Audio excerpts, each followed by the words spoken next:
आप चला रहे हो उसको ज़्यादा सेव कर पाए, जहाँ से लीकेज के चांसेस कम हो। तो इसके ऊपर हमने क्या काम किया है ये भी हम आपको बताएंगे। जैसे मैंने कहा कि 1978 में लेडी कुलकर्णी सर ने चालू की थी ये कंपनी।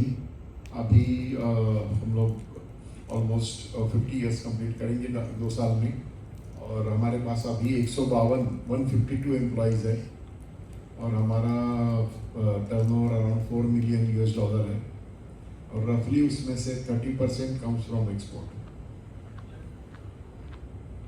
तो हमारे पास इन हाउस मैन्युफैक्चरिंग है। जो भी प्रोडक्ट्स कैटलॉग में आपने देखे होंगे या जो वहाँ यहाँ डिस्प्ले किए हुए हैं, सारे प्रोडक्ट्स हम लोग खुद बनाते हैं। हम कोई भी प्रोडक्ट चाइना से लाके या बाहर से कंट्री से लाके स्टिकर टेक्नोलॉजी नहीं करते। इससे एडवांटेज ये होता है कि सबका सर्विस रिपेयर हमारे पास है। ऐसा नहीं हो सकता कि आपने कोई वॉल खरीदा और उसका आपको गैस्केट सेट चाहिए, हम कहेंगे चाइना से आ रहा है 2 दिन 2 महीने रुको, ये चीज़ होती नहीं है। हर चीज़ इन हाउस है। अभी हमारे पास ये एक्चुअली प्रेजेंटेशन थोड़ा सा पुराना है, ये 20,000 स्क्वायर फीट की फैक्ट्री बता रहा है। अभी हमारी नई फैक्ट्री भी चालू हो गई है, तो टोटली हमारे पास 40,000 स्क्वायर फीट फैक्ट्री एरिया है। उसके सिवा R&D का 3,000 स्क्वायर फीट का अलग से बिल्डिंग है, और इन हाउस फैसिलिटीज़ हर चीज़ की है। सारे इंटरनेशनल जो नॉर्म्स होते हैं मैन्युफैक्चरिंग के लिए वो हम लोग फॉलो करते हैं, जिससे कि जो प्रोडक्ट हो, हर एक प्रोडक्ट इंडिविजुअल प्रोडक्ट टेस्ट होता है, और हर प्रोडक्ट जो बाहर निकले फैक्ट्री से वो 100% टेस्ट होकर निकलता है। और quality improvement, product technology development के लिए हमने अलग अलग सॉफ्टवेयर इम्प्लीमेंट किए हुए हैं, जिससे ये जो वॉल्स आप देख रहे हो इसकी कास्टिंग की ये डिज़ाइन जब करता है तो उसकी अलग अलग टाइप की इल्ड स्ट्रेंथ है, स्ट्रेंथ है, डिफॉर्मेशन एनालिसिस है, लीकेज पॉइंट्स है, ये सारे इन हाउस एनालिसिस हो जाते हैं। एक तो हमने इसमें ये हमने तकरीबन 2019 में इम्प्लीमेंट किया सॉफ्टवेयर। उससे जितने बाद में नए प्रोडक्ट जितने आए सब इसमें डिज़ाइन किए, और जो हमारे पुराने प्रोडक्ट्स है जो हम लोग पुराने सालों से उसको भी ये सॉफ्टवेयर में करके उसको भी रीडिज़ाइन किया, उसको भी चेंज किया। एक एग्जांपल ये दिखा रहा हूँ मैं आपको। इसमें आप देखिए कि ये वॉल बॉडी का एनालिसिस कर रहा है, और ये जो रेड पॉइंट है ये पॉइंट बता रहा है कि अगर अंदर लिक्विड ट्रैप हो जाएगा तो यहाँ से अमोनिया लीक हो सकता है, तो ये पॉइंट को स्ट्रेंथन करना पड़ता है। तो ये सारा एनालिसिस ये सॉफ्टवेयर से हम लोग करके हमने हमारे सारे प्रोडक्ट्स रीडिज़ाइन किए, नए प्रोडक्ट्स सब उसी हिसाब से बनाए, तो इसीलिए वो परफॉर्मेंस ज़्यादा दे और उसमें कभी एक्सीडेंट ना हो, ये हमने प्रिकॉशन लिया हुआ है। दूसरा हमारा एक सॉफ्टवेयर है, इसमें हम लोग CFD एनालिसिस हर वॉल का करते हैं। इसका मतलब वॉल के अंदर क्या फ्लो हो रहा है, लिक्विड फ्लो अंदर होता है तो रिस्ट्रिक्शन कहाँ आ सकते हैं, कहाँ पे आपको अगर टर्बुलेंस क्रिएट हो सकता है या फ्लैश गैस जनरेट हो सकते हैं, इसका एनालिसिस पूरा सॉफ्टवेयर से किया जाता है। इसके बाद केवी फैक्टर वॉल का ये भी इससे कैलकुलेट होता है। इससे क्या होता है कि जो वॉल का डिजाइन है वो परफेक्ट होता है, और रेटेड कंडीशन और रेटेड फ्लो आपको देता है। हमारे पास प्रेशर सेटअप है 200 बार तक का है, तो हम लोग जो नॉर्मल वॉल्स है उसकी बर्स्ट टेस्टिंग करते हैं कास्टिंग की हर बैच की। तो ये देखेंगे कि अगर 50 बार वर्किंग प्रेशर वाला वॉल है तो उसको 150 बार पे भी टेस्ट करते हैं, जिसकी वजह से कोई भी एक्सीडेंट हो, लिक्विड ट्रैप हो, लिक्विड हैमर की कंडीशन आ जाए, उसमें कास्टिंग डैमेज ना हो। हमारी जो ये बोसेजी और उनकी टीम है वो आपको अगर सिलेक्शन में चाहिए, सपोर्ट चाहिए, डिज़ाइन में चाहिए, वो आपको हेल्प कर सकती है। कई बार ये होता है कि लोग लाइन साइज के हिसाब से कंट्रोल्स को सिलेक्ट करते हैं, और ये हो सकता है कि आप एक साइज छोटा यूज़ कर सकते हो फॉर सेम फंक्शन और सेम परफॉर्मेंस, जिससे आपकी कॉस्ट भी कम हो जाती है। तो ये ऑप्टिमाइजेशन करने के लिए हमारी टीम आपको सपोर्ट करती है। हमारे सारे प्रोडक्ट्स जो है ये CPED सर्टिफाइड है, यूरोपियन स्टैंडर्ड के हिसाब से सारे यूरोपियन सर्टिफाइड है। और इसमें आप देखेंगे तो ये सब मॉड्यूल H में सर्टिफाइड है। मॉड्यूल H का मतलब full quality control and design. हमारे प्रोडक्ट्स पूरे क्वालिटी कंट्रोल और डिज़ाइन के लिए दोनों के लिए सर्टिफाइड है, और ये यूरोपियन सर्टिफिकेशन है। इसमें खाली अमेरिकन कंपनी है उनके प्रोडक्ट मॉड्यूल H में होते हैं, बाकी ज़्यादातर जो कंपनियां हैं, यूरोपियन कंपनियां हैं, वो सब मॉड्यूल डी में होती है। इसका मतलब होता है कि सिर्फ प्रोडक्शन क्वालिटी कंट्रोल, डिज़ाइन के लिए नहीं है। तो ये डिफरेंस है। आईएसओ हो जाता है, उससे इलेक्ट्रॉनिक प्रोडक्ट्स है, उसका भी सी सर्टिफिकेशन हमारा है। और हमारा सारे प्रोडक्ट्स में ये ईएसी सर्टिफिकेशन है। सारे प्रोडक्ट्स हमारे ईसी, मतलब ये रशिया के लिए लगता है, तो उसके लिए भी हमारी सर्टिफिकेशंस है। तो ये अलग अलग सर्टिफिकेशन हमने ली हुई है। प्रोडक्ट के जो हमारे डिज़ाइन है, ये इंडियन पेटेंट ऑफिस और यूरोपियन पेटेंट ऑफिस दोनों जगह में रजिस्टर है। तो हमारे प्रोडक्ट डिज़ाइन रजिस्ट्रेशन भी है पेटेंट ऑफिस के साथ में। ये हमारा नया फैक्ट्री है, थोड़ा फोटो पुराना है, अभी ऑपरेशनल हो गया है। तो this has added another 20,000 square feet area in production. इसमें हमने थोड़ा सा ग्रीन बिल्डिंग की तरफ से जो भी कर सकते हैं, ग्रीन इनिशिएटिव्स जो होते हैं वो इम्प्लीमेंट किए हुए। वो फेज 1 कंप्लीट हुआ है और फेज 2 भी हम लोग थोड़ा थोड़ा जैसा पैसा आएगा कर लेंगे। तो ये प्रपोज है 2 साल में आगे कर लेंगे इसको। हमारा जो एक्सपोर्ट है, जैसे मैंने कहा था कि हमारा 30% रेवेन्यू एक्सपोर्ट से आता है, और एज अ मार्केटिंग ईयर्स हम अपने ब्रांड से प्रोडक्ट बेचते हैं। हम किसी दूसरे के लिए सब कॉन्ट्रैक्टिंग, सब मैन्युफैक्चरिंग नहीं करते। जो भी हमारा एक्सपोर्ट है वो अपने ब्रांड से हो जाता है। इसमें south east Asia, Australia, Russia, African countries, Europe, यहाँ पे हमारा रेगुलर प्रोडक्ट होता है। और यहाँ पे मैं बताना चाहूँगा कि हमारे कुछ प्रोडक्ट है जो इंडियन नेवी और नाटो नेवी के अप्रूव्ड है। तो ये हम लोग यूएस को या यूके नेवी को रेगुलरली सप्लाई करते हैं। हम लोग हमारे प्रोडक्ट प्रमोशन के लिए इंटरनेशनल एग्जीबिशन में पार्टिसिपेट करते हैं। चाइना रेफरेशन में हम लोग 2009 से पार्टिसिपेट कर रहे हैं। लास्ट टाइम फर्स्ट टाइम 2024 में हमने चिलवेंटा में पार्टिसिपेट किया था। तो इंटरनेशनली हम अपने एग्जीबिशंस में पार्टिसिपेट करते हैं। ये एक फोटो है, इसमें कुछ कस्टमर से आए हुए फोटोज हैं। आप देखेंगे कि क्या हाल हो गए, हैंडल्स डैमेज हो गए, वॉल के पाइप में, इवन इंसुलेशन के अंदर भी रस्टिंग हो गया है। ये फैब्रिकेटेड कंट्रोल्स है, ये भी डैमेज हो गए हैं। ये इंसुलेशन के अंदर पाइप की हालत क्या हो गई है। तो ये सारी चीजें देख के हमने अपने आप को, अपने प्रोडक्ट्स को इम्प्रूव किया है। ये कुछ हमारे खुद के ऑब्जर्वेशंस है। आप देखिए कि अमोनिया के प्लांट के अंदर पानी है। ये आपको कई बार पता नहीं होता कि अपने प्लांट में पानी है, और इससे अंदर इंटरनल रस्टिंग शुरू हो जाती है, प्रॉब्लम शुरू हो जाता है। ये टिपिकल ऑपरेशनल सर्विस में आए हुए इश्यूज है, जिसके फोटो ये वीडियोस में आपको दिखा रहा हूँ। तो ये एक चीज़ है, देख के हमने अपने प्रोडक्ट्स को अपग्रेड किया है, उसके लिए सॉल्यूशंस बनाए हैं, और जो मैं आपके सामने अभी प्रेजेंट कर रहा हूँ।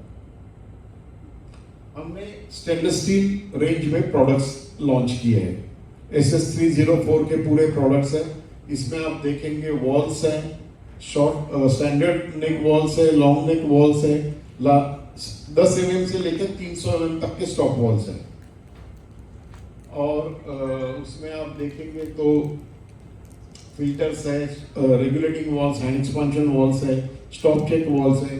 पूरा रेंज स्टेनलेस स्टील में अवेलेबल है SS304 में। ये हमारा एक नया इनोवेशन है, नया वैल्यू एडिशन है। इंडिया में कोई करता नहीं है इसको। और ये सेम रेंज है हमारे पास, ये स्टील में भी है।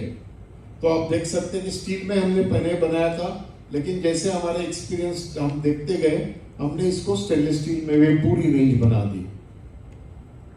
अब जैसे वो सॉफ्टवेयर में मैंने आपको दिखाया था कि एक पॉइंट आता है जहाँ पे ये लीक होता है, तो उसके लिए ये रिप का डिजाइन ऐड किया हुआ है।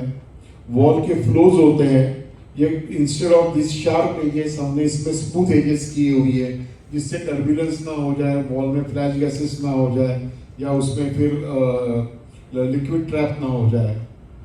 ये 2 पीस का पार्ट होता था, उसमें सिंगल पीस कर दिया क्लाइंट का हाउसिंग का, तो यहाँ से लीकेज ना हो जाए।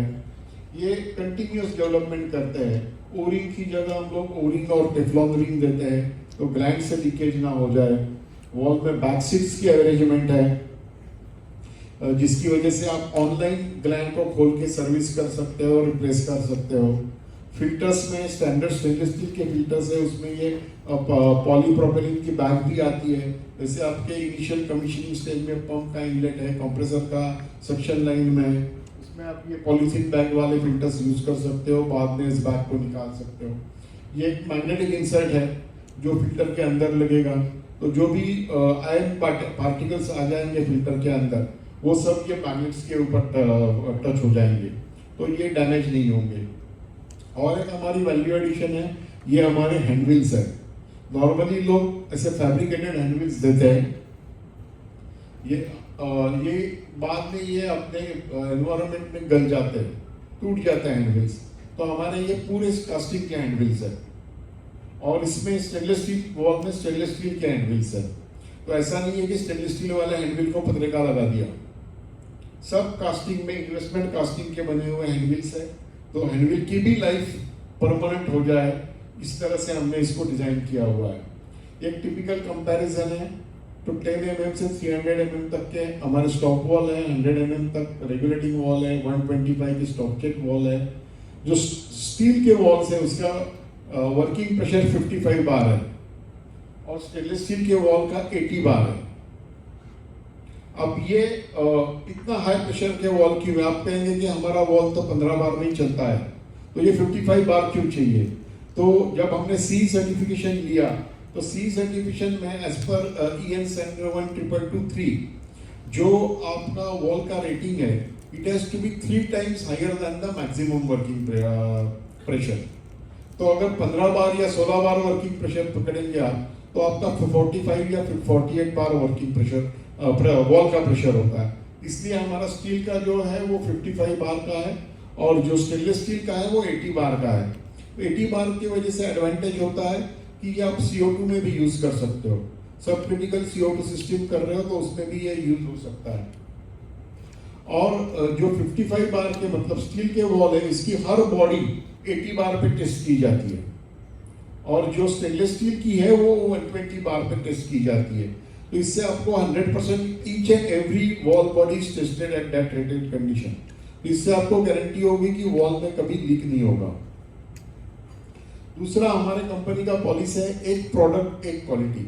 इसका मतलब हम लोग अलग अलग कंट्री के लिए अलग अलग प्रोडक्ट नहीं बनाते। ऐसा नहीं हुआ कि एक्सपोर्ट क्वालिटी अलग है, लोकल क्वालिटी अलग है। हमारे इंडियन लोगों को हम क्यों कम रेटिंग, कम लोअर ग्रेड का प्रोडक्ट बेचे? एक ही प्रोडक्ट है जो यूरोप में भी चलता है, वो इंडिया में भी चलना चाहिए। तो ये देखिए हमारा वॉल है, जो हमारे कॉम्पिटिटर है वो इंडिया में ये वॉल बेचते हैं और यूरोप में ये वॉल बेचते हैं।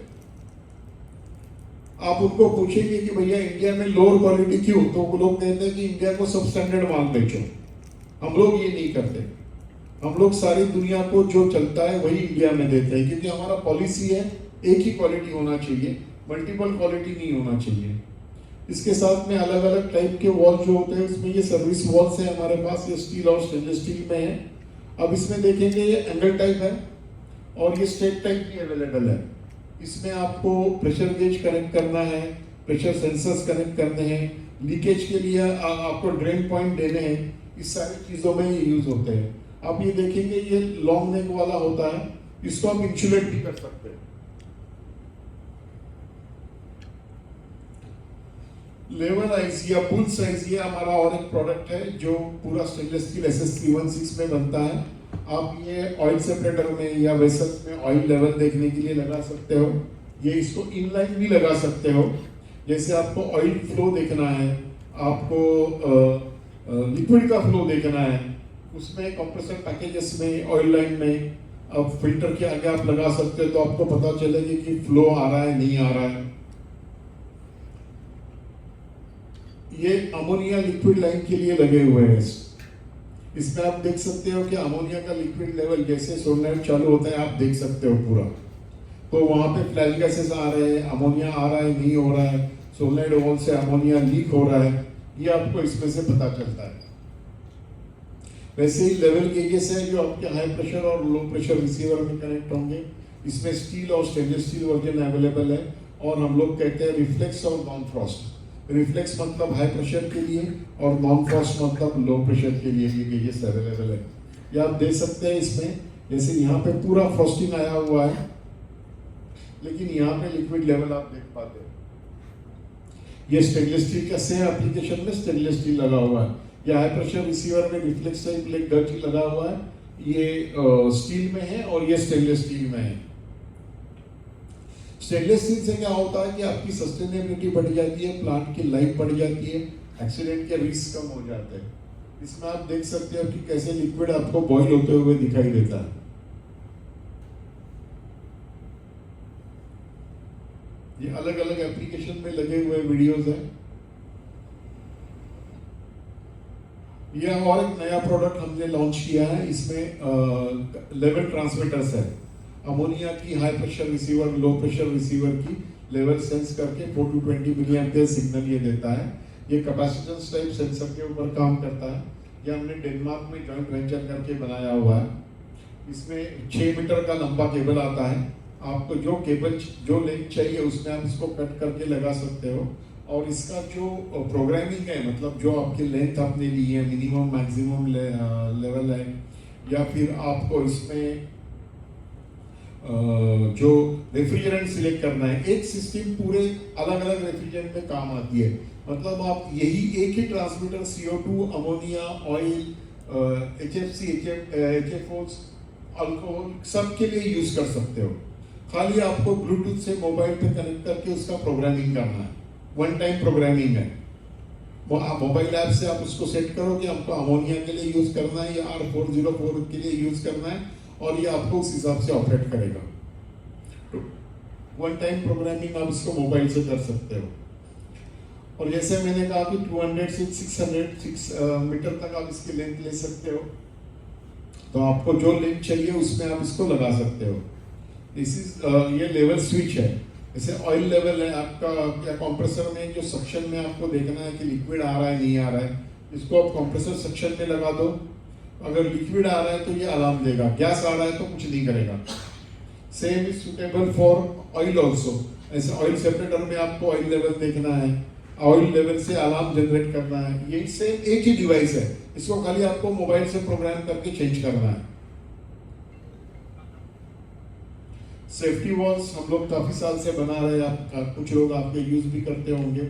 उसमें आपने देखा होगा कि जो नॉर्मल थ्रेडेड सेफ्टी वॉल्स रहते हैं, उसको अगर रस्टिंग हो गया तो बाद में खोलना बहुत मुश्किल हो जाता है। इसके लिए हम लोगों ने ये तो फ्लैंज टाइप का ऑप्शन दिया हुआ है। आप इसमें फ्लैंज वेल्ड कर दो तो इसको ये आपको खोल सकते हैं। और दूसरा पूरा स्टेनलेस स्टील का ऑप्शन अवेलेबल है, तो आप इसमें पूरे स्टेनलेस स्टील में सेफ्टी वॉल्स आपको मिल जाएंगे, जिससे रस्टिंग, सेफ्टी वॉल के अंदर की रस्टिंग, ये सारी इश्यूज अवॉइड हो जाती है। और इसमें 1/2 इंच से लेके 1 and 1/4 इंच तक साइज अवेलेबल है हमारे पास। ये हमारे लो कॉस्ट है। ये नॉर्मली अमेरिकन मार्केट के लिए बने हुए सेफ्टी वॉल्स हैं। ये हैंसेन, पार्कर, हेनरी को रिप्लेसमेंट करके यूज होते हैं। ये दोनों में डिफरेंस क्या है? ये रिसेटेबल, ये सेफ्टी वॉल्स रिसेटेबल है। मतलब आपका आपने समझो 21 बार का सेट कर दिया तो 21 बार पे ये खुलने लगेगा, 22 बार तक पूरा खुलेगा, 20 बार में ये पूरा बंद हो जाएगा। ये जो सेफ्टी वॉल्स है ये नॉन रिसेटेबल है। ये ऑपरेट हो गया कि इसको आपको निकाल के दूसरा लगाना है। ये ड्यूअल मैनिफोल्ड्स है। आपने आप जानते होंगे कि इंडिया का अभी अमोनिया रेफ्रिजरेंट का स्टैंडर्ड बना हुआ है IS 17773, और जो एशरे स्टैंडर्ड 15 है उसको आप देखेंगे तो उस हिसाब से कोई भी प्रेशर वेसल जिसका ग्रॉस वॉल्यूम 10 क्यूबिक मीटर से ज़्यादा है उसमें आपको ड्यूअल मैनिफोल्ड लगाना है। इसका क्या होता है, इसमें एक सेफ्टी वॉल जो होता है वो कनेक्टेड रहता है और एक बाईपास हो जाता है।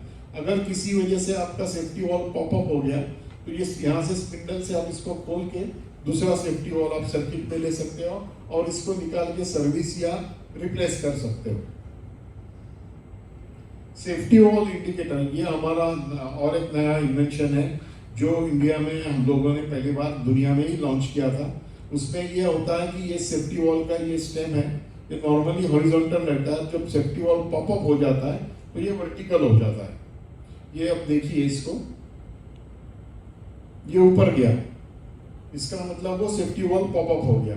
अब ये सेफ्टी वॉल रिसेट भी हो जाएगा तो भी ये नीचे नहीं जाएगा, आपको मैन्युअली बंद करना पड़ेगा। तो रात को सेफ्टी वॉल ऑपरेट हो गया तो भी दिन में आपको पता चलेगा कि ये सेफ्टी वॉल ऑपरेट हुआ था। और अभी ये ड्यूअल मैनिफोल्ड का डेमो कर रहा है, तो उसने स्पिंडल का पोजीशन चेंज किया, तो अभी वो जो सेफ्टी वॉल था वो सर्किट से निकल गया और ये वाला आ गया। अब वो वापस प्रेशर देगा तो ये वाला सेफ्टी वॉल पॉप हो जाएगा, ये पॉपअप हो गया। तो इससे ड्यूअल मैनिफोल्ड का फंक्शनिंग भी आपको ध्यान में आएगा और ये सेफ्टी वॉल इंडिकेटर से आपको पता चल जाएगा कि आपका सेफ्टी वॉल ऑपरेट हुआ है या रात में ऑपरेट होकर वापस रिसेट हुआ था। इसमें हमारा एक और नया हमने रिसेंटली ऐड किया हुआ है, इसमें इलेक्ट्रॉनिक फीडबैक ऐड किया हुआ है। तो इससे क्या होता है कि कोई सेफ्टी वॉल पॉपअप हो जाएगा तो आप एक कॉमन आपके पीएलसी में ले सकते हो या कॉमन डिस्प्ले लगा सकते हो, जिससे आपको इमीडिएटली अलार्म आ जाएगा कि सेफ्टी वॉल ऑपरेट हुआ है। ये मैं वीडियो छोटा सा है, देखिए जैसे ये पॉपअप हो गया, ये लाइट ग्लो हो गया, तो इससे आपको डिजिटल फीडबैक मिलेगा कि सेफ्टी वॉल पॉपअप हो गया है। हम लोग अमोनिया डिटेक्शन सिस्टम बनाते हैं, सेंसर इंपोर्ट करते हैं, बाकी का पूरा इलेक्ट्रॉनिक्स हम लोग खुद बनाते हैं। इसमें इलेक्ट्रोकेमिकल और सेमीकंडक्टर टाइप सेंसर्स हैं, और ये हमारा जो सेंसर है ये सेफ्टी वॉल का जो रिलीज पाइपिंग है उसमें लगाने के लिए बना हुआ है। तो कोई भी सेफ्टी वॉल अगर आपका पॉपअप होता है तो ये अमोनिया का सेंसर आपको सिग्नल देगा। इसमें हमारा स्टैंडर्ड कंट्रोलर है, मॉडबस टाइप कंट्रोलर है और पीएलसी बेस्ड कंट्रोलर है। पीएलसी मॉडबस वाला जो कंट्रोलर है वो अपने डीसीएस सिस्टम को हुकअप कर सकते हो। पीएलसी वाला जो है उसमें आप चाहिए तो डेटा लॉगिंग कर सकते हो और उसमें कनेक्टिविटी आती है। अगर आप उसमें सिम कार्ड डाल दोगे तो आपको एसएमएस आ जाएगा अगर अमोनिया लीक हो गया तो। ये देखिए, ये टिपिकल एक इंस्टॉलेशन है जो हेडर बनाया था अराउंड जो ये देखिए 8 मीटर रिकमेंड किया हुआ है। टेरेस के ऊपर से ये पाइप लेके जाना है, तो वो ये सेम पाइप उन्होंने बनाया है इधर और यहाँ पे ये सेंसर लगाया। इससे अगर कोई सेफ्टी वॉल पॉपअप हो जाएगा तो इमीडिएटली आपका अमोनिया डिटेक्शन सिस्टम आपको अलार्म दे देगा। ये टिपिकल ड्राइंग है जो अलग अलग सेफ्टी वॉल्स है आपके सिस्टम के, उसको आप एक कॉमन हेडर पे लेके ऐसे लेके जा सकते हो। जैसे ये हेडर है कॉमन और ये ऊपर लेके गए, ये सेंसर्स लगे हुए हैं कंप्रेसर के ऊपर, प्रेशर वेसल के ऊपर, अलग अलग जगह पे लगे हुए हैं। अमोनिया जो लीक होता है वो हमेशा गैस फॉर्म में होता है, तो सेंसर्स ऊपर लगनी चाहिए। उसमें और एक चीज होती है कि अमोनिया सेंसर की कोई रेंज नहीं होती। इसका मतलब ऐसा नहीं होता कि एक सेंसर लगाया उसने 2000 स्क्वायर फीट कवर कर दिया या 500 स्क्वायर फीट कवर कर दिया। ये अपने नोज की तरह होता है, जब गैस इसके कांटेक्ट में आएगा तभी वो रिएक्ट करेगा। तो आपको उसकी लोकेशन सही लगानी है और उससे आपको वही करना है कि आप इसको एकदम सही तरीके से लगा दो, तो आपको पता चल जाएगा कि ये तभी ये काम करेगा। अगर इसको आप किसी पिलर के या बीम के पीछे लगाओगे तो ये काम नहीं करेगा। ये सेफ्टी के लिए, जैसे मैं कहा कि हमने काफी मेहनत की है सेफ्टी के लिए, तो ये हमारे ऑयल ड्रेन वॉल है, इसको डेडमैन वॉल कहते हैं। तो इसका मतलब ये होता है कि ऑपरेट करते समय कोई अगर ऑपरेटर बेहोश हो गया तो भी वॉल बंद हो जाएगा। तो ये स्प्रिंग लोडेड वॉल होता है, इसको लीवर को आप जब दबाएंगे तब यहाँ से ऑयल ड्रेन होगा, ये छोड़ दोगे तो ये ऑटोमेटिकली अपने आप वॉल क्लोज हो जाएगा। इसमें स्टील और स्टेनलेस स्टील दोनों वर्जन्स अवेलेबल है। फ्लोट अपना जो लेवल कॉलम है उसके नीचे ऑयल सेपरेटर, ऐसे अलग अलग जगह पे आप इसको लगाते रहते हो। ये वॉल स्टेशन है, इसमें कंबाइंड फंक्शन आता है आपको, इसको मल्टी फंक्शन वॉल हम कहते हैं।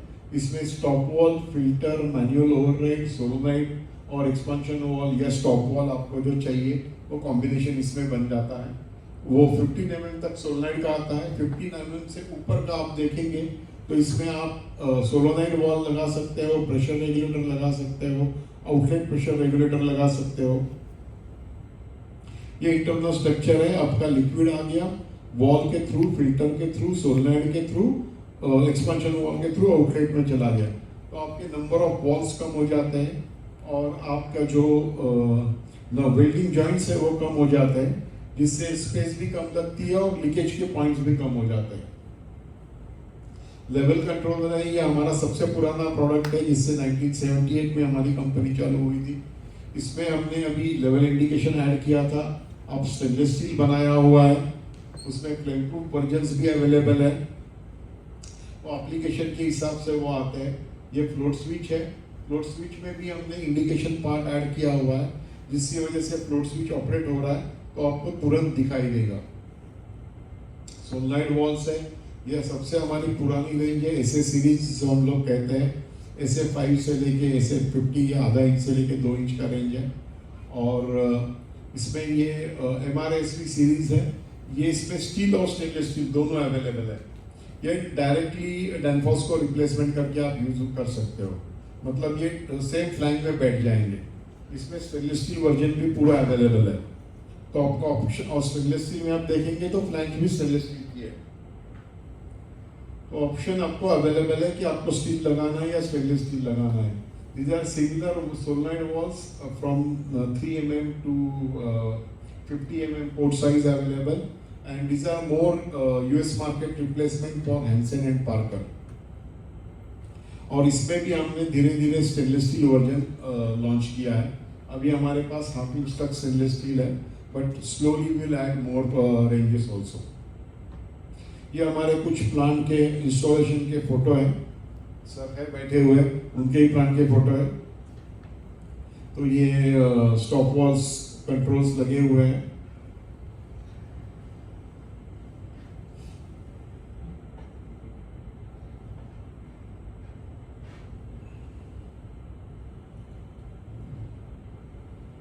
इसमें आप देखेंगे तो ये सारे, ये जो वॉल स्टेशंस है, इसमें सारे वॉल्स स्टेनलेस स्टील के यूज किए हुए हैं। MS पाइप में स्टेनलेस स्टील यूज किया है, तो ये कभी कभी मिसकंसेप्ट हो जाता है कि वो MS और स्टेनलेस स्टील वेल्ड नहीं हो सकता, तो ऐसा बिल्कुल नहीं है। 309 का रॉड यूज करके आप इसको वेल्ड कर सकते हो। ये हमारे मलेशिया का कस्टमर है, उनका प्लांट का फोटो है। इसमें आप देखेंगे ये तो स्टेनलेस स्टील के वॉल तो लगे हुए हैं, उसके साथ में पाइप भी इनकी सारी स्टेनलेस स्टील की है। इन्होंने पूरा पाइपिंग स्टेनलेस स्टील में किया हुआ है।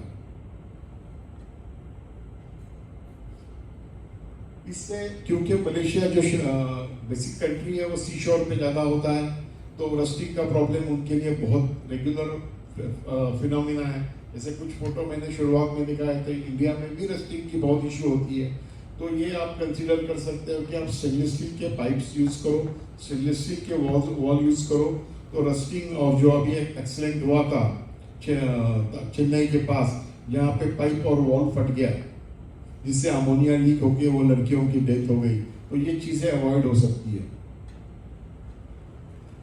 ये हमारा वियतनाम में कस्टमर है, यहाँ पे ये पूरा plant stainless steel pipe, stainless steel wall के साथ बना हुआ है। इन्होंने, हमारे पास तब नहीं थे, तो ये कंट्रोल्स के फ्लैंजेस भी स्टेनलेस स्टील के लगवाए हुए हैं। अब ऐसा क्यों किया उन्होंने?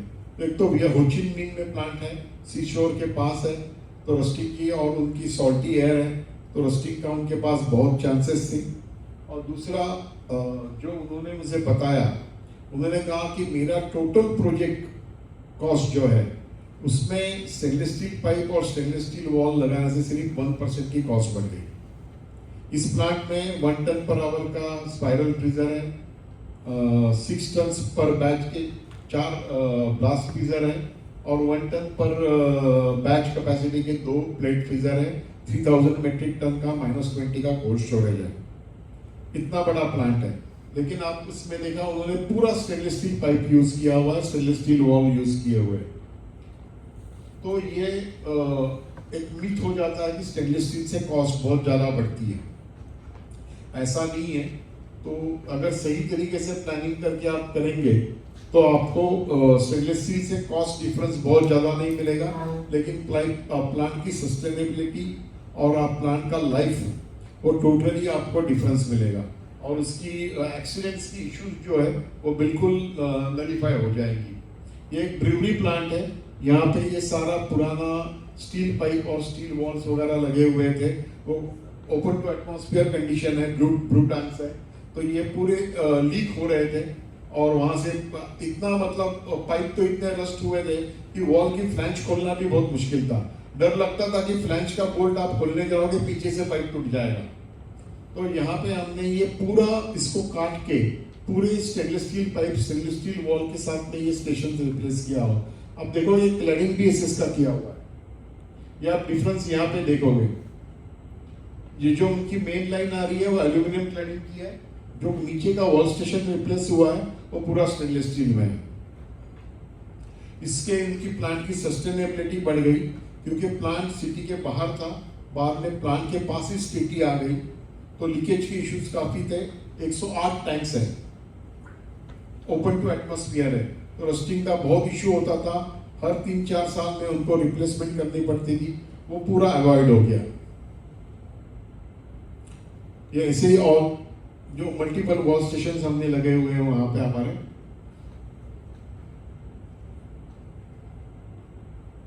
ये जो एक स्पेसिफिक मैंने चार्ट बनवाया था AS/AB स्टैंडर्ड के हिसाब से बनवाया है।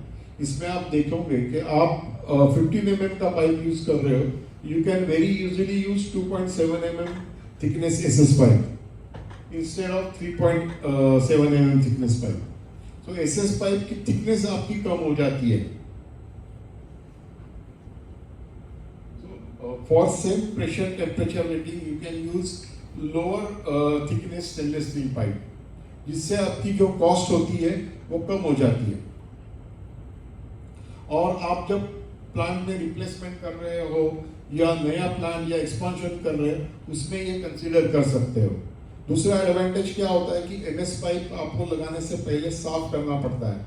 अगर सही तरीके से साफ नहीं किया तो उसकी रस्ट डस्ट सब वॉल में चली जाती है, सारे आपके कंट्रोल्स माल फंक्शन करते हैं, एक्सपांशन वॉल चोक हो जाता है, कंप्रेसर में भी प्रॉब्लम आता है। तो ये स्टेनलेस स्टील में ये प्रॉब्लम इश्यू सॉल्व हो जाता है क्योंकि ये पूरा मिरर फिनिश है, आपको साफ करने की जरूरत नहीं है इसका, क्योंकि इसका वेट कम है तो इसको शिफ्टिंग पोजीशनिंग करना भी आसान हो जाता है। अब इसमें जैसे मैंने कहा कि हमने वॉल्स स्टेनलेस स्टील के लाए, कस्टमर की डिमांड शुरू हो गई तो हमने कंट्रोल्स भी स्टेनलेस स्टील के लाए। ये ऑटोमेटिक फ्लो रेगुलेटिंग वॉल है जो इररिस्पेक्टिव ऑफ इनलेट फ्लो आपका आउटलेट फ्लो मेंटेन करता है, जो इवापोरेटर में कनेक्ट होता है। ये हॉट गैस डिफ्रॉस्ट के लिए है, ये 2 स्टेप वॉल्स है। इसमें आप देखेंगे ये हमारे पास 32 mm से 150 mm कनेक्शन के वॉल्स है, ये स्टील में है और अभी हमारे पास up to 65 mm stainless steel में भी ऑप्शन अवेलेबल है और दोनों एक दूसरे को रिप्लेसेबल है। तो अगर आपके पास पुराना स्टील का लगा है और आपको स्टेनलेस स्टील से रिप्लेस करना है तो ये सेम प्लान में बैठ जाएंगे। And this is all made in SS304। अब ये जो वॉल होते हैं ये नॉर्मली क्लोज वॉल होते हैं, जो आप कहीं आपके प्लान में लगे होंगे, तो इसको हम जब एनर्जाइज करेंगे तो ये वॉल खुलते हैं। तो हमारे पास ये अलग डिजाइन है, इसमें नॉर्मली ओपन वॉल है, तो ये सक्शन लाइन में नॉर्मली वेट रिटर्न लाइन में ये नॉर्मली ओपन वॉल है, ये भी हॉट गैस से ऑपरेट होता है। तब आप इसको हॉट गैस सप्लाई दोगे तो ये हॉट गैस आके पिस्टन को नीचे दबाएगा और वॉल को बंद कर देगा। अब जब इसको हॉट गैस सप्लाई बंद कर दोगे तो ये वॉल खुल के आउटलेट में रिलीज हो जाएगा। इससे एडवांटेज क्या होता है कि कहीं भी आपका समझो पावर प्लांट चल रहा है और इलेक्ट्रिसिटी फेल हो गई, तो जो आपका वेट रिटर्न का वॉल बंद हो गया, लिक्विड लाइन का वॉल बंद हो गया, उससे जो अंदर लिक्विड ट्रैप होता है वो ये वॉल की वजह से होता नहीं है। फिर डिफ्रॉस्ट के लिए ये 2 स्टेप सोलनॉइड वॉल है, इसमें हॉट गैस फीड लाइन में सॉफ्ट गैस और हॉट गैस फंक्शन का ये दोनों का साथ में एक काम करता है। इसमें आप इसको सप्लाई दोगे तो वॉल 10% खुलेगा और जब दूसरे वॉल को सप्लाई दोगे तो वो 90% और बैलेंस 90% खुलेगा। तो ये इलेक्ट्रिकल सप्लाई के ऊपर वॉल का ओपनिंग है। हॉट गैस और सॉफ्ट गैस दोनों फंक्शन एक ही वॉल में हो जाते हैं। ये ऑटोमेटिक लिक्विड फ्लो ट्रेनर है, तो इसमें क्या होता है कि इसकी वजह से आपके खाली लिक्विड चला जाता है डिफ्रॉस्ट रिलीफ का, और जो गैस है वो पास नहीं होता। और आपको इसमें सोलनाइड वॉल लगा हुआ है, तो इसमें एडवांटेज है कि आपको उसको मैन्युअली ओवरराइड करना है, तो सोलनाइड को खाली एक सप्लाई देके आप इसको मैन्युअली भी ऑपरेट कर सकते हो।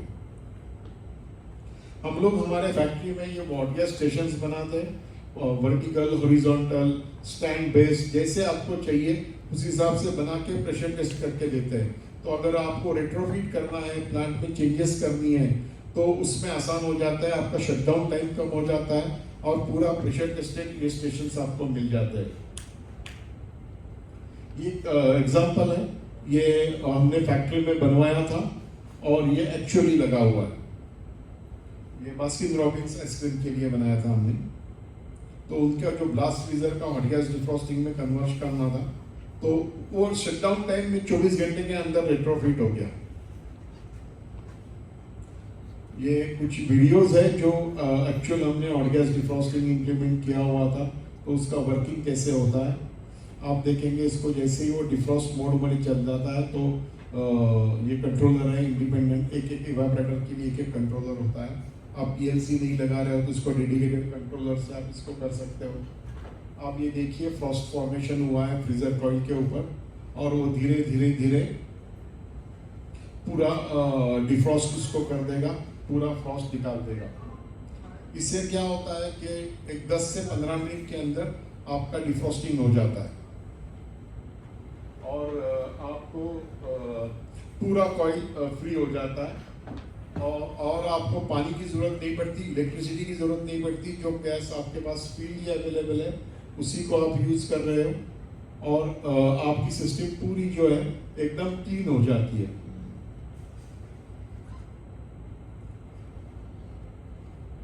तो ऑटोमेटिक हॉट गैस डिफ्रॉस्टिंग अभी बहुत पॉपुलर हो गया है। पहले इतना लोग नहीं करते थे, लेकिन अभी काफ़ी हद तक हो गया है, क्योंकि एक तो कंट्रोल्स की local made in India availability है, जिसकी वजह से ये कॉस्ट कम हो जाता है, और टेक्नोलॉजी भी डेवलप हो गई है। ये देखिए सारा धीरे धीरे धीरे उसके ऊपर का फ्रॉस्ट निकल गया है।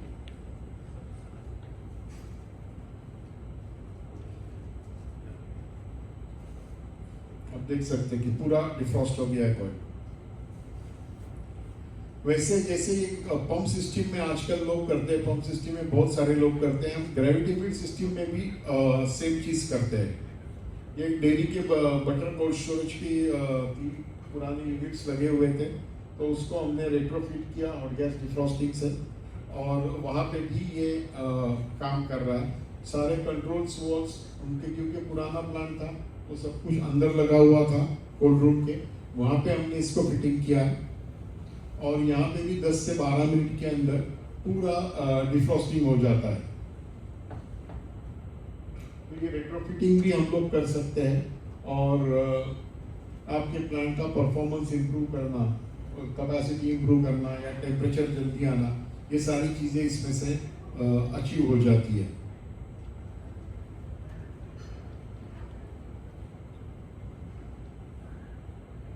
जैसे हॉट गैस चालू हो जाएगा, ये कॉइल जो है जिसके ऊपर अभी आपको फ्रॉस्ट दिखाई दे रहा है, वो धीरे धीरे धीरे करके पूरा निकल जाएगा।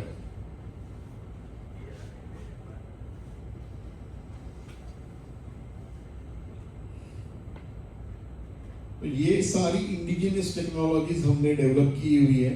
उसकी जो कंट्रोल सिस्टम है, जो इलेक्ट्रॉनिक है, ये सब कुछ हमारा इन हाउस डेवलपमेंट है, और ये पूरा हमने अपने टेस्टिंग करके, साइट पे टेस्ट करके इसको प्रूव किया हुआ है कि ये चलता है, सही चलता है, और उसमें कोई प्रॉब्लम नहीं आता।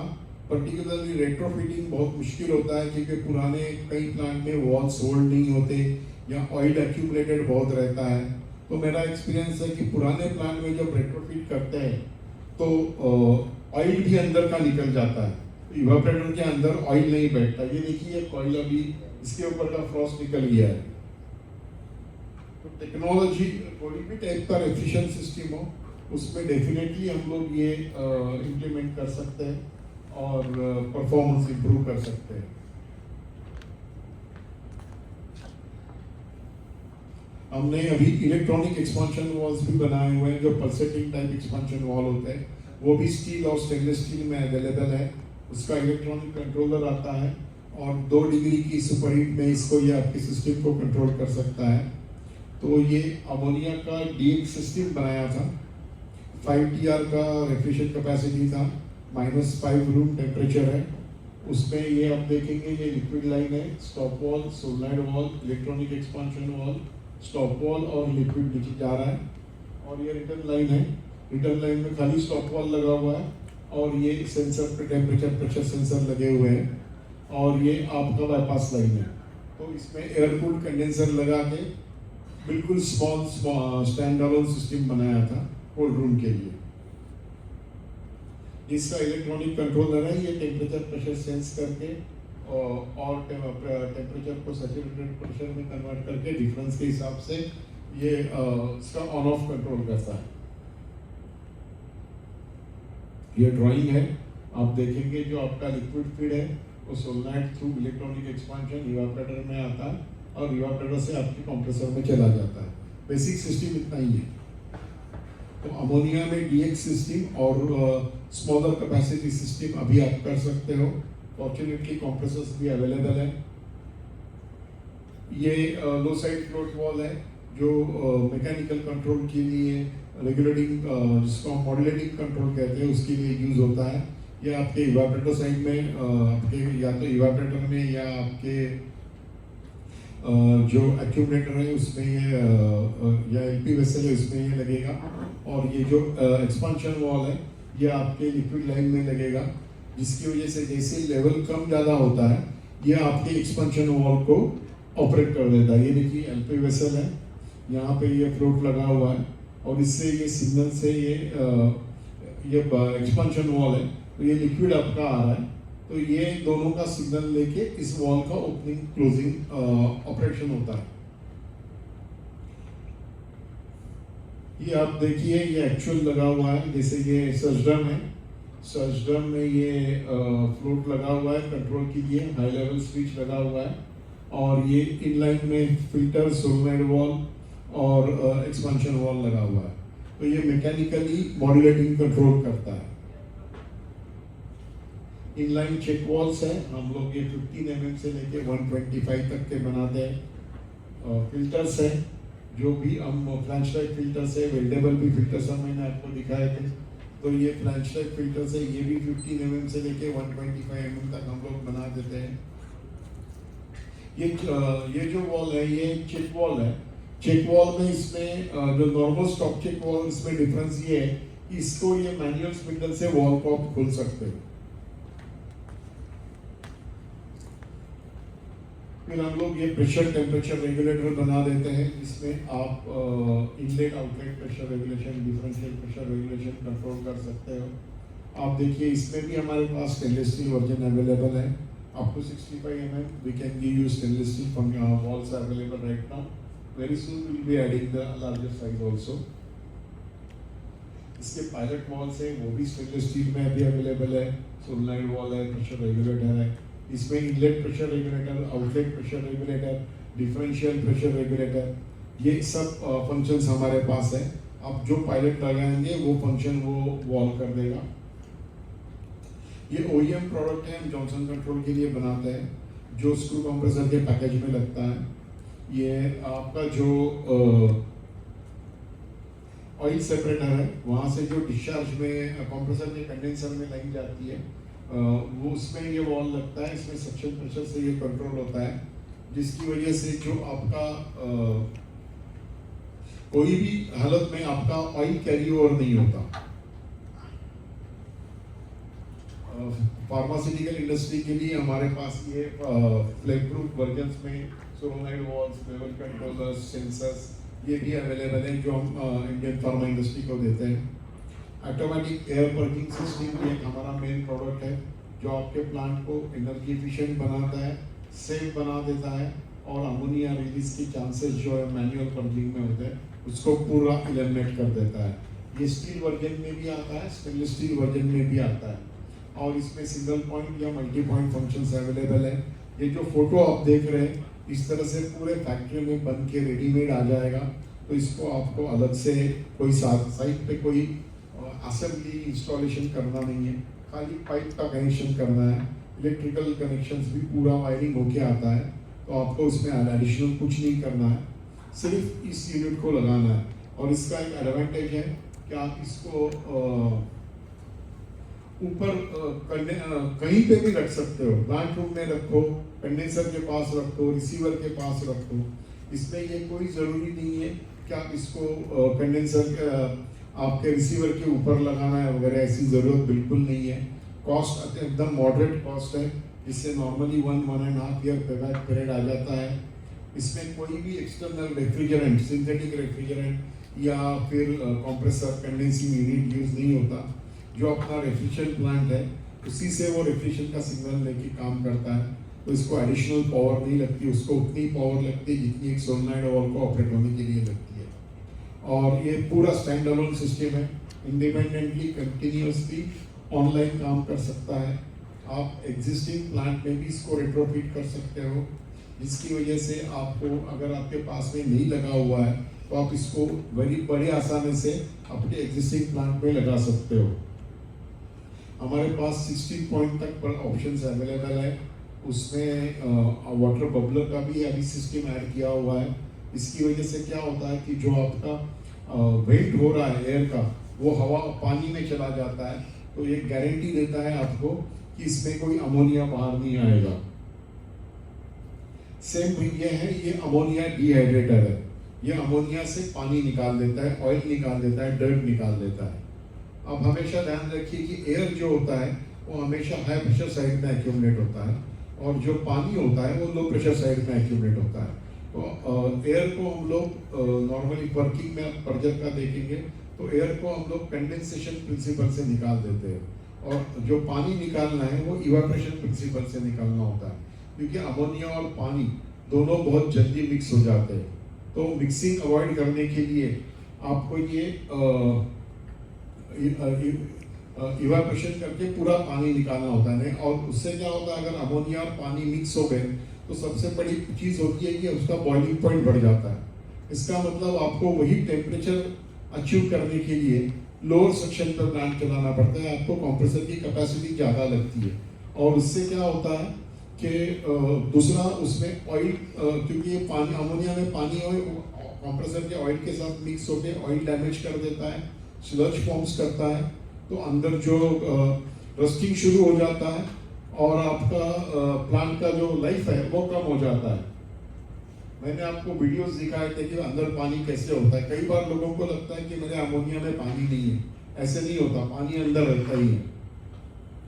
तो ये इंस्टॉल करना बहुत आसान है, रेट्रोफिट करना बहुत ही आसान है। आप एग्जिस्टिंग प्लांट में भी लगा सकते हो, सेल्फ रेगुलेटिंग फंक्शन है, तो उसमें आपको कोई अलग से करना नहीं पड़ता, कंप्लीट असेंबल यूनिट आता है, खाली आपको पाइपलाइन की कनेक्शन करनी है। और ये स्टील और स्टेनलेस स्टील दोनों वर्जन में अवेलेबल है, आपको जो फंक्शन चाहिए आप उसमें अचीव कर सकते हो। ये कुछ वर्किंग वीडियोस हैं दोनों के, एयर पर्जर और अमोनिया डिहाइड्रेटर के। आप देखिए कैसे प्लांट से पानी आ रहा है। आप इसको सही तरीके से आप ऑपरेट करोगे तो ये सिर्फ पानी निकाल देता है, इसमें से अमोनिया बाहर नहीं आता। ऑयल और पानी दोनों आ रहा है, आप देख सकते हैं इस वीडियो में।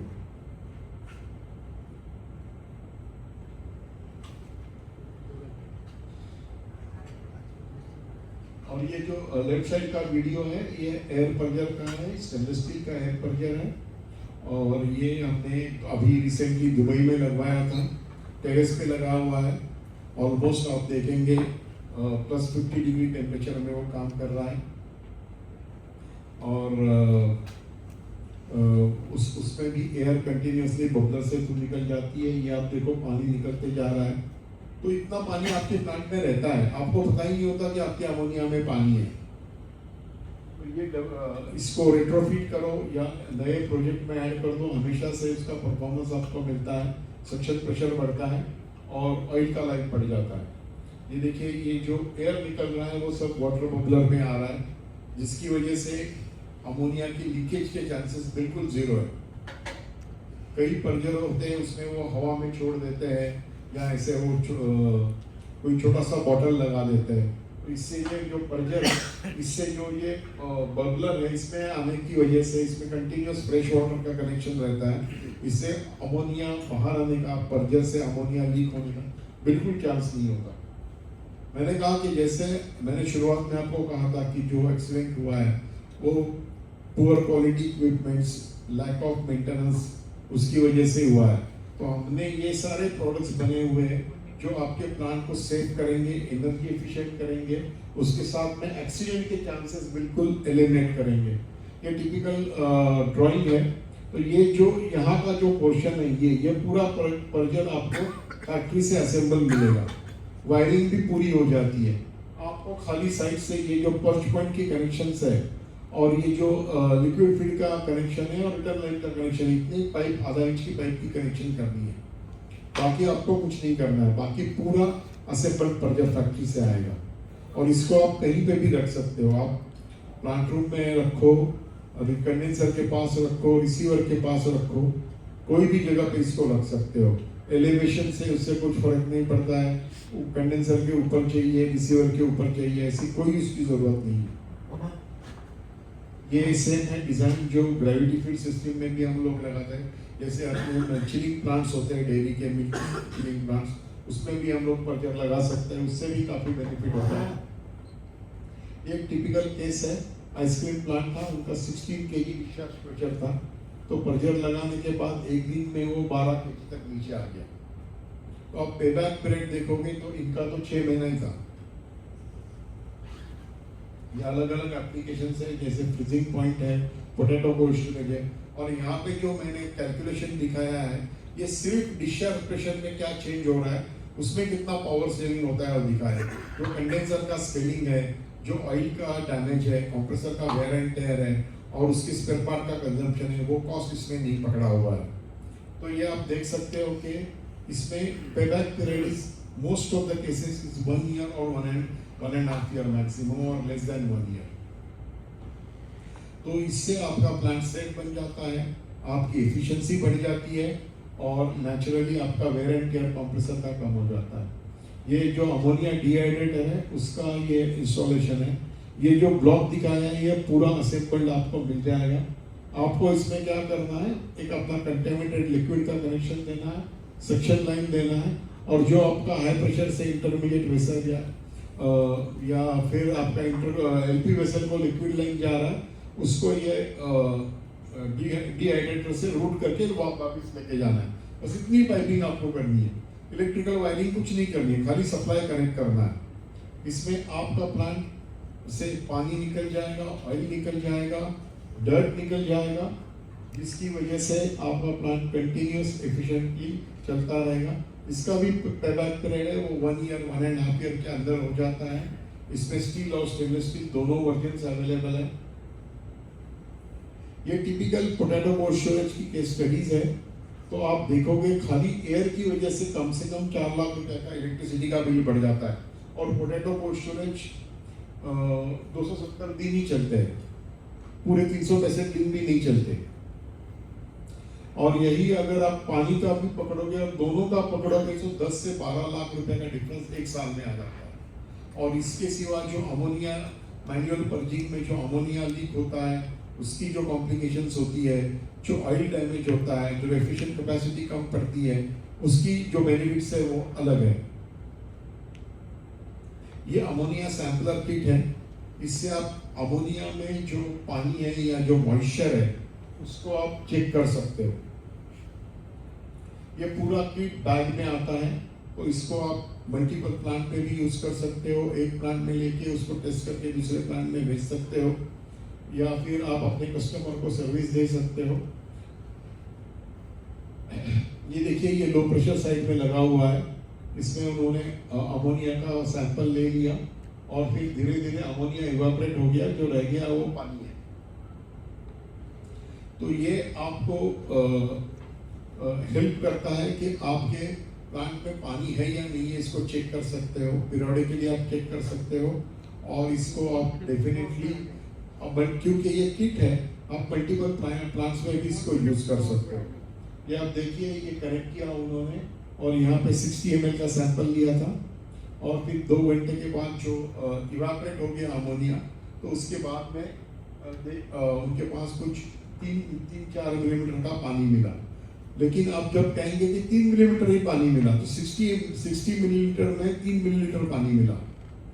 अब ये प्लांट में जो था, ये उनके पास 10 टन का अमोनिया था। तो अब जब 5% की बात करते हो, तो 10 टन में 5% था पानी। तो ये कोल्ड स्टोरेज में लगा, ट्रायल किया था। ये -20 की रूम टेम्परेचर का कोल्ड स्टोरेज था, लेकिन चलता था -33, -35 सक्शन टेम्परेचर पे।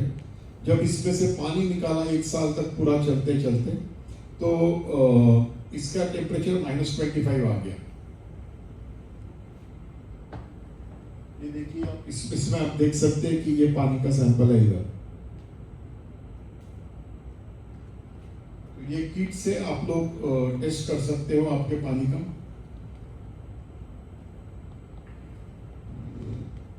और जो भी प्रोडक्ट्स हम लोग आपको दिखा रहे हैं, ऐसा नहीं है कि कोई नया प्रोडक्ट कहीं से लाके, सब इंडिया में हमने डेवलप किए हुए, इंडिया में बनाए हुए हैं। ये सारे साइट पे टेस्टेड प्रोडक्ट्स है, इसकी वर्किंग है, इसीलिए तो इतने वर्किंग वीडियोस मेरे पास है।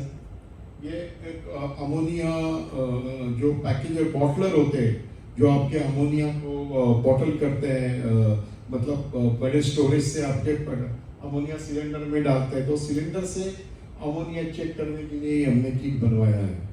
तो जो सिलेंडर फ्रेश आपके प्लांट में आते हैं, उसको आप चेक कर सकते हो कि उसमें पानी कितना है प्लांट में लोड करने से पहले।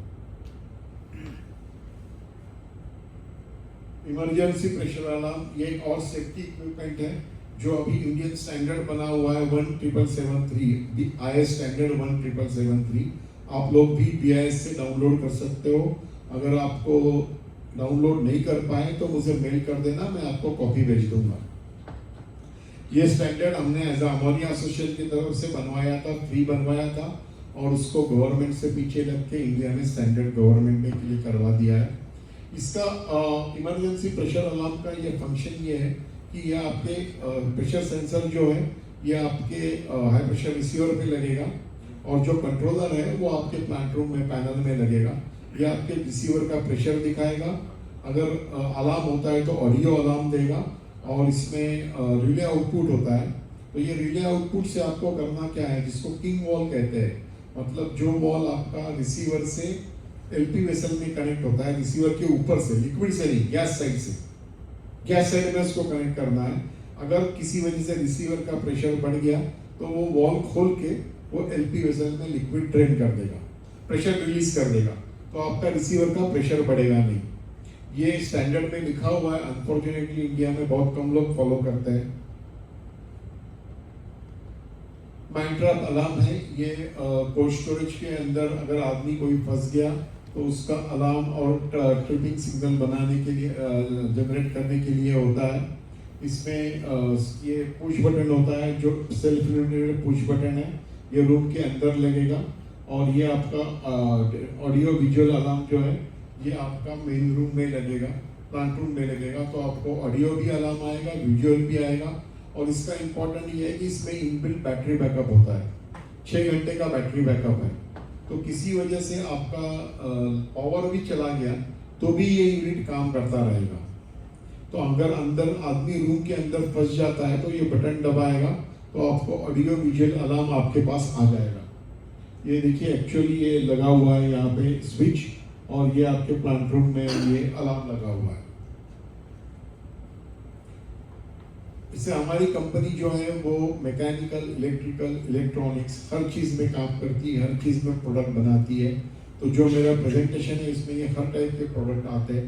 खाली ये नहीं है कि हम खाली वॉल बनाते हैं या लेवल कंट्रोलर बनाते हैं, इलेक्ट्रॉनिक्स भी बनाते हैं, मैकेनिकल भी बनाते हैं, और इलेक्ट्रोमैकेनिकल भी बनाते हैं। ये आइस थिकनेस कंट्रोलर है, ये आइस बैंक टैंक में यूज होता है। जो आपकी आइस बैंक टैंक्स होती है, उसमें आइस लिमिट करने के लिए इसका यूज होता है। इसका एडवांटेज ये होता है कि आपका जो आइस फॉर्मेशन है वो लिमिटेड हो जाता है, और 2 कॉइल का जो आइस है एक दूसरे को मिलता नहीं है, और आइस का ब्लॉक फॉर्मेशन नहीं होता।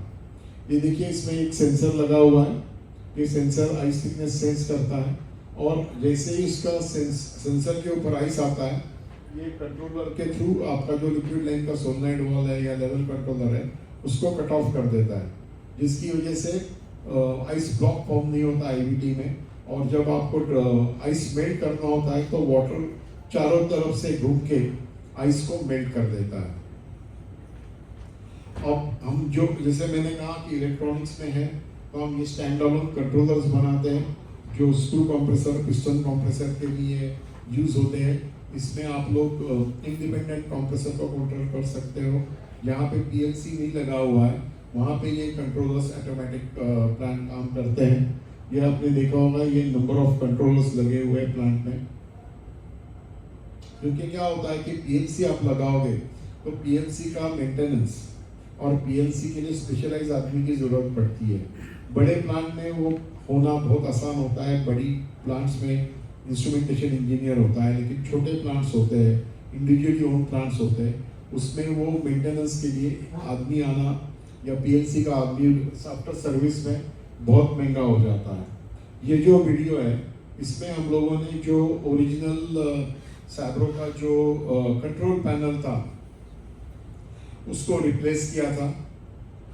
एक तो हमारी फंक्शनली सेम फंक्शन रख के डिस्क्रीट कंट्रोल से हमने रिप्लेस किया था, और उससे एडवांटेज ये हुआ कि जो ओरिजिनल सैब्रो की कॉस्ट थी उससे हमने 1/5 कॉस्ट में टोटल रिप्लेसमेंट किया, इंक्लूडिंग सेंसर्स और कंट्रोलर्स, और सेम फंक्शन है। और उसमें आप देखेंगे जैसे कंप्रेसर कैपेसिटी कंट्रोल हो रहा है तो ये करंट चेंज हो जाता है, लोडिंग अनलोडिंग हो जाता है ऑटोमेटिकली, ट्रिपिंग हो जाता है, अलार्म और सारे रिकॉर्ड्स भी जो सक्शन प्रेशर है, टेम्परेचर है, प्रेशर है, सबको इसको आपके पास आपको दिखाई भी देता है। तो सेम रेट्रोफिटिंग था, ये थाईलैंड में हमने किया था और उनके पास 6 कंप्रेसर्स थे। तो एक सैब्रो का कंट्रोलर का जो एक कंप्रेसर का कॉस्ट था उसमें हमने 6 कंप्रेसर का रिप्लेसर रेट्रोफिटिंग कर दिया। और क्योंकि ये इंडिविजुअल कंट्रोलर्स है, डिस्क्रीट कंट्रोल सिस्टम है, तो इसको सर्विस करना, मेंटेन करना, रिप्लेस करना भी काफी आसान है।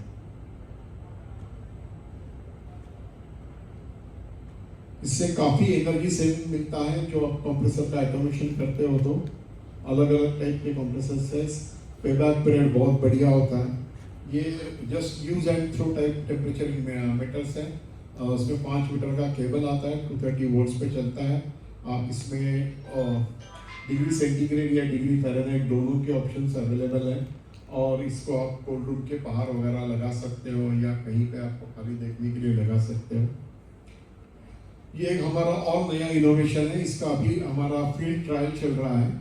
इसमें जो नया है वो वायरलेस टेक्नोलॉजी है।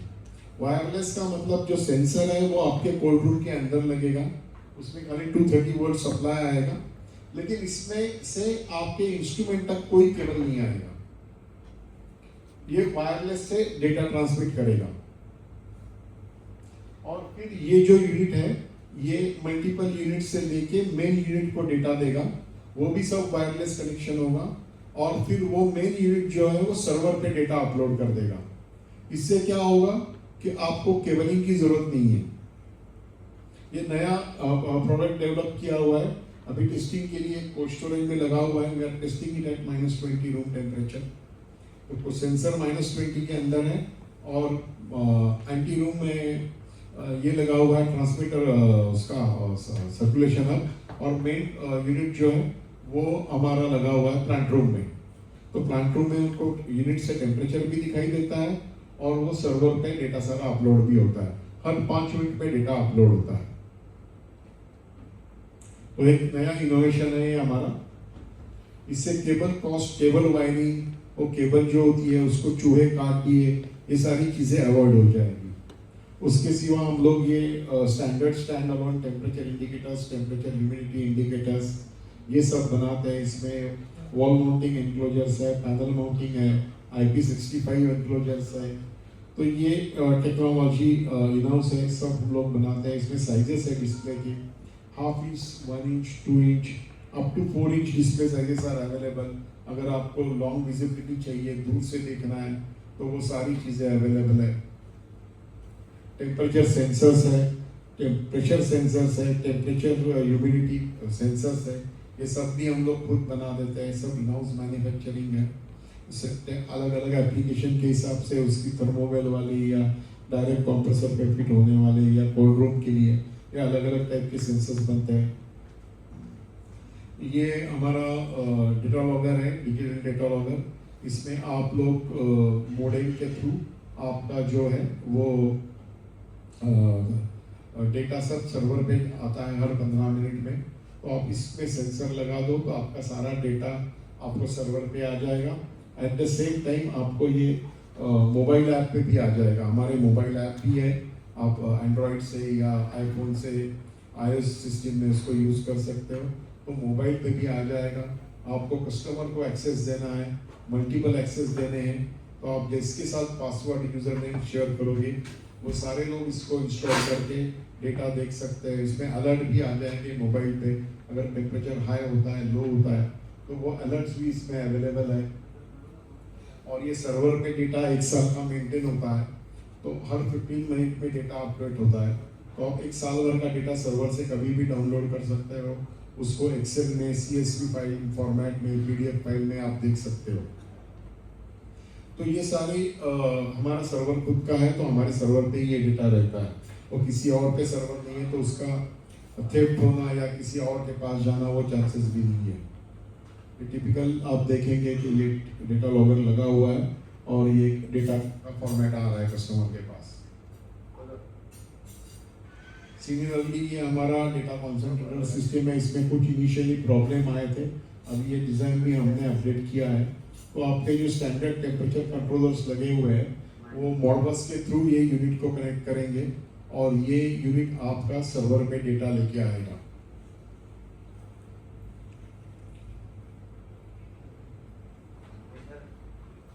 ये एप्पल कोल्ड स्टोरेज के लिए किया था ऑटोमेशन।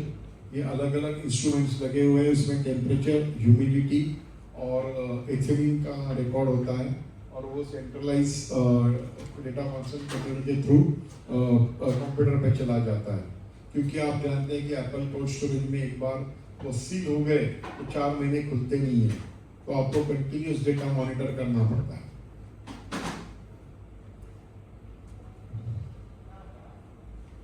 ये अभी एक नया प्रोडक्ट हमने मलेशिया के कस्टमर के लिए बनाया था। ये फ्रियॉन के कंप्रेसर में रैक सिस्टम में यूज होता है। इसमें जो आपका ऑयल है, जो कंप्रेसर का ऑयल लेवल का जो ग्लास होता है, उसमें ये रेट्रोफिट हो जाता है ये फ्लैंज कनेक्शन, और दूसरे में आपका ऑयल का ग्लास लगेगा और ये आपका ऑयल का कनेक्शन है। ये ऑयल लेवल को कंट्रोल करता है, और जो मल्टीपल रैक में ऑयल के जो कैरी ओवर या एक कंप्रेसर से ऑयल में दूसरे कंप्रेसर में जाना, उसको वो प्रोटेक्ट करता है। हम लोग अलग अलग टाइप के capacity control unloader solenoid valves बना देते हैं। अलग ब्रांड रिप्लेसमेंट में जाते हैं वो, जैसे बिग्जर है, माइकॉम है, रेफकॉम है, सैब्रो है, ग्रासो है। इन सब के लिए ये इसके लिए हम लोग जॉनसन कंट्रोल है, उसके लिए हम लोग ये बना देते हैं। ये रिप्लेसमेंट पार्ट्स का मार्केट है। एनर्जी सेविंग प्रोडक्ट्स हम स्पेशली कुछ बना देते हैं जो एयर पर्जर या कंप्रेसर ऑटोमेशन या उससे अलग है। इसमें डीसुपरहीटर, अमोनिया, एडियाबैटिक कूलिंग सिस्टम्स और हीट पाइप हीट एक्सचेंजर्स, ये प्रोडक्ट्स हैं। डीसुपरहीटर हमारा जो स्पेशल है, ये tubing tube type heat exchanger है। इसका मतलब इसके सबसे अंदर जो है वो पानी रहता है, उसमें प्रोटेक्शन ट्यूब है, और ऊपर वाले ट्यूब में अमोनिया रहता है। तो इसमें कहीं भी तरह से गैस्केट नहीं होता, कोई भी इसमें इसका स्केलिंग का, गैस्केट लीकेज का इशू नहीं है। इसमें कंटिन्यूअसली ऑनलाइन ये चलता रहता है। अगर समझो आपने पानी का सप्लाई बंद भी किया तो भी ये यूनिट चलता है, इसमें कोई प्रॉब्लम नहीं होता। आप अराउंड, अगर एक टिपिकल पिस्टन कंप्रेसर है तो उसमें से आप 55 से 60 डिग्री का पानी निकाल सकते हो, 30 डिग्री इनलेट पानी से। और ये रेफ्रिजरेशन सिस्टम को कोई अफेक्ट नहीं करता। इसमें प्रेशर ड्रॉप हार्डली 1 PSI होता है, तो सिस्टम के ऑपरेशन में कोई फर्क नहीं पड़ता। और इसमें सबसे एडवांटेज ये है कि ये कंडेंसर का लोड कम कर देता है, क्योंकि जो सुपर हीट है जो अराउंड 14-15% रहती है, इसको वो पूरा निकाल देता है। तो तो आपका कंडेंसर का परफॉर्मेंस इम्प्रूव हो जाता है। और इसमें क्योंकि कोई गैस्केट नहीं है, मूविंग पार्ट नहीं है, तो इसकी कोई मेंटेनेंस कॉस्ट नहीं है। और क्रॉस कंटेमिनेशन जो हम कहते हैं कि वाटर और अमोनिया दोनों के आप देखेंगे तो इसमें ये लाइफ टाइम गारंटी है कि उसमें कभी भी वाटर और अमोनिया मिक्स नहीं होगा।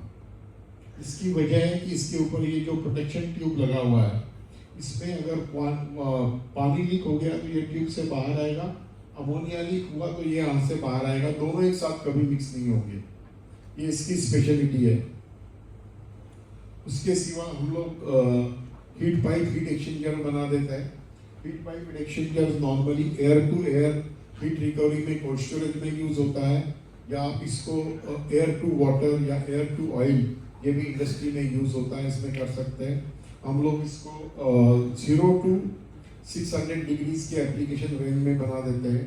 जैसे कोल्ड स्टोरेज में आप पोटैटो का कोल्ड स्टोरेज का बात करेंगे तो 2 डिग्री 3 डिग्री की जो एयर होती है उसको बाहर निकाला जाता है और 40 डिग्री की एम्बिएंट एयर अंदर ले जाती है। तो ये हीट एक्सचेंजर क्या करता है कि जो 40 डिग्री की एयर अंदर आ रही है उसको 20 डिग्री तक ठंडा कर देता है, और जो 2 डिग्री की एयर बाहर जा रही है उसको 20-22 डिग्री से गर्म कर देता है। तो जो कूलनेस है जो अंदर के एयर का, उससे ये प्री चिल कर देता है जो बाहर से एयर अंदर आ रही है। इसमें कोई पावर नहीं लगती, इसमें कोई रोटेटिंग व्हील नहीं है, इसमें कहीं पे भी एनर्जी नहीं लगती। ये एनर्जी सिर्फ आपको लगेगी जो आपके ये एयर हैंडलिंग के लिए जो फैन लगेंगे उसी के लिए एनर्जी लगेगी। हीट एक्सचेंजर के ऑपरेशन के लिए कोई एनर्जी नहीं लगती। और दूसरा, क्योंकि कोल्ड कंपार्टमेंट और हॉट कंपार्टमेंट सेपरेट होता है तो क्रॉस कंटामिनेशन भी इसमें नहीं होता। और ये हम लोग अलग अलग एप्लीकेशन के लिए बना देते हैं। जैसे हमने कहा कि कोल्ड स्टोरेज के लिए 0 डिग्री का हम लोग बना रहे हैं, वैसे ही हम लोग फर्नेस के लिए 600 डिग्री का भी बना देते हैं। तो फर्नेस का जो 600 डिग्री का एग्जॉस्ट है, उससे जो फ्रेश एयर 30 डिग्री का अंदर ले रहे हैं उसको हम लोग 300-350 डिग्री तक हीट कर देते हैं, और जो 600 डिग्री का बाहर जा रहा है उसको 200-250 डिग्री तक नीचे लाते हैं। उससे फर्नेस का जो फ्यूल कंजम्पशन है वो कम हो जाता है, एग्जॉस्ट टेम्परेचर कम हो जाता है, तो एटमॉस्फेयर का जो हीटिंग है वो कम हो जाता है। तो ये कंसेप्ट जो इसमें है उसमें हीट पाइप कहते हैं। हीट पाइप का मतलब ये हीट एक्सचेंजर में मल्टीपल पाइप लगे रहते हैं, और वो पाइप में रेफ्रिजरेंट रहता है। तो वो जब हॉट साइड में आएगा तो रेफ्रिजरेंट इवेपोरेट हो जाता है, और वो कोल्ड साइड में आएगा तो वो कंडेंस हो जाता है। तो ये जो कंटिन्यूस ऑपरेशन वेरिएशन है, इसकी वजह से ये प्लांट जो है ये हीट एक्सचेंजर काम करता रहता है, और इसमें कोई एनर्जी नहीं लगती। और ये आपकी कोई स्पेसिफिक रिक्वायरमेंट है, एप्लीकेशन है,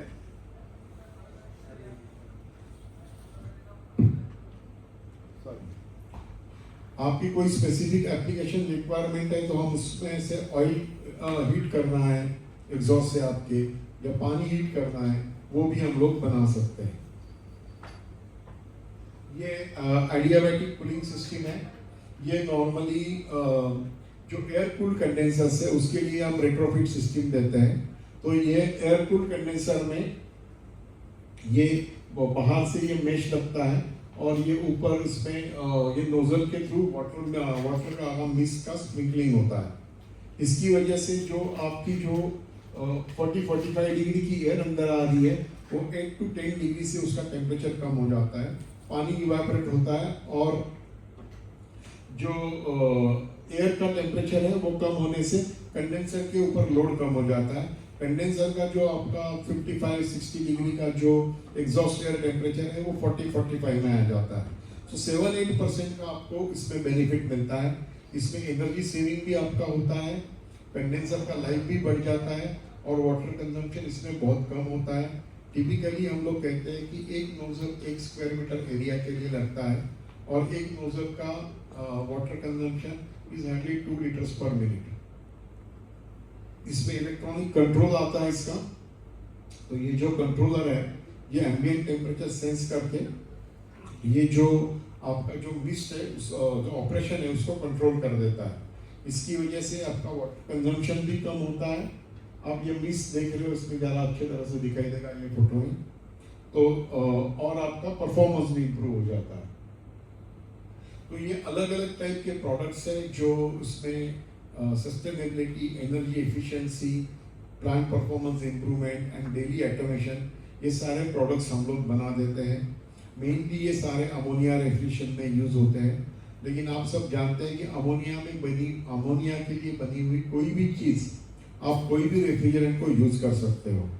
और पर्टिकुलरली आज के रेट में जिस तरह से कॉपर की प्राइस बढ़ रही है, तो उसमें भी एक ऑप्शन है कि कई आप कॉन्ट्रैक्टर्स हैं जो स्टेनलेस स्टील पाइप प्रीफर कर रहे हैं रादर देन कॉपर पाइप, तो उसमें भी ये स्टेनलेस स्टील के वॉल्स कंट्रोल सारे यूज होते हैं।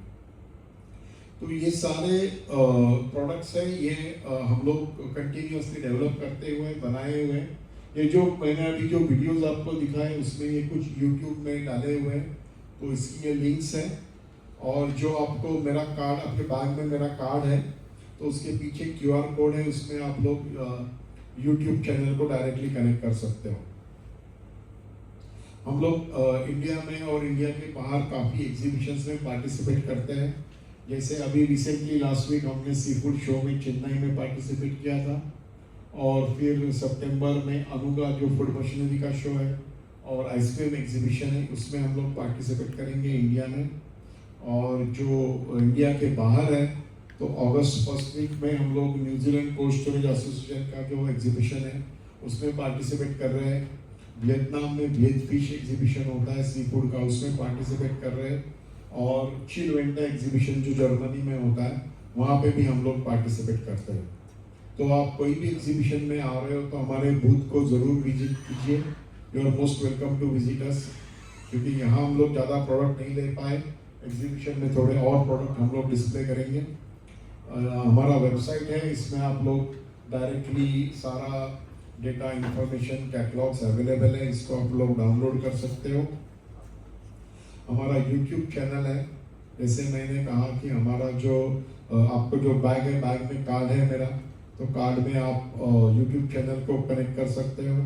उसमें जो भी मैंने आपको वीडियोस दिखाए वो सब वीडियोस उसमें हैं, और भी काफ़ी वर्किंग वीडियोस हैं। कुछ ट्रेनिंग वीडियोस भी जो अलग अलग एसोसिएशन के लिए किए जाते थे वो भी डाले हुए हैं, तो आप उसको ज़रूर देख लीजिए। और आपको कुछ इन्फॉर्मेशन चाहिए तो please free to contact us, we are always available with you. This is our QR codes for customer testimonial. और हमारे जैसे मैंने कहा कि हमारे सारे प्रोडक्ट के डिज़ाइन रजिस्ट्रेशंस हैं, तो वो सर्टिफिकेट्स भी आप डाउनलोड कर सकते हो। आप हमारे टेक्निकल कैटलॉग डिटेल में डाउनलोड कर सकते हो, या यूट्यूब चैनल कनेक्ट कर सकते हो। इसका ज़रूर फोटो लीजिए, तो ये आप इसमें कनेक्ट कर सकते हैं। इसमें सारी इंफॉर्मेशन अवेलेबल है। हम लोग as a company we believe in sharing the information. जितनी इंफॉर्मेशन हम शेयर कर पाते हैं हम लोग करना चाहते हैं। अगर आपको कुछ चाहिए और कुछ इंफॉर्मेशन चाहिए और वीडियो चाहिए तो ज़रूर हमें कांटेक्ट कीजिए। We will be there for you, will be available with you. और मैं आपको इसके साथ में थैंक्स करता हूँ कि आप लोगों ने अपना टाइम निकाल के यहाँ आ गए और मेरा सुना बिना सोए हुए। So once more, thank you very much, sir, for all of you for joining us, and special thank to Chaudhary sir who helped us to organize this program. So thank you all, sir.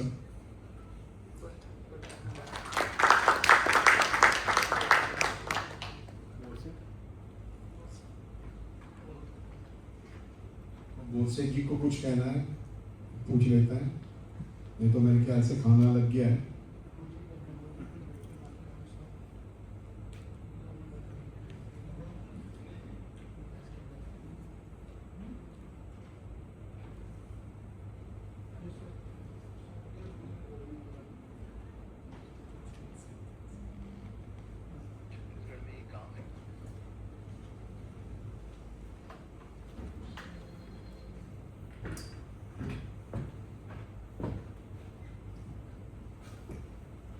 Sir समझ में आया? और कुछ question answers है, sir से बात कर सकते हैं। और मैं चौधरी सर को रिक्वेस्ट करूंगा कि 2 मिनट आपका थोड़ा सा आइए सर। नहीं I speak from Yemen. Good afternoon. Good afternoon. I have spent almost 48 years in dairy industry only. So whatever I will talk, it will be only related to dairy industry. I do not have experience of other industry. In dairy, if you remember that 60% of the energy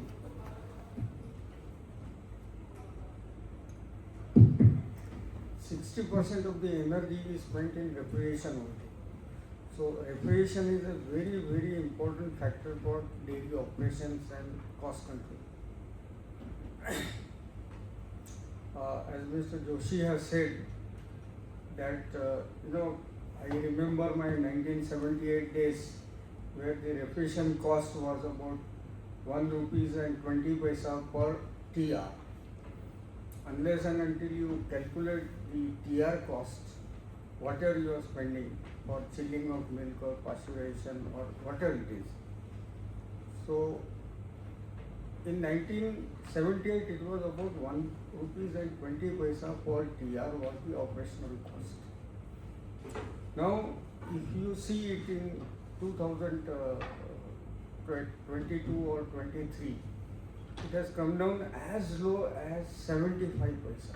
There is a big difference. 1 rupees 20 paisa and 75 paisa is a big difference. And why? How this has happened?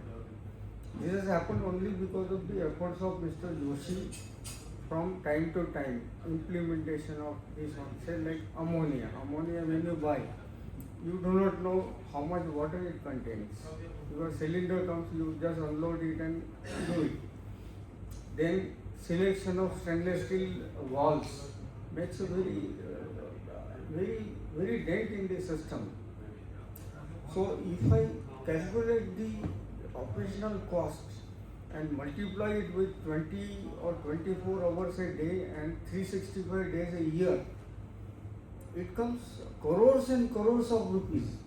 So you must look at the system design and selection of the material rather than going for a very cost of the system.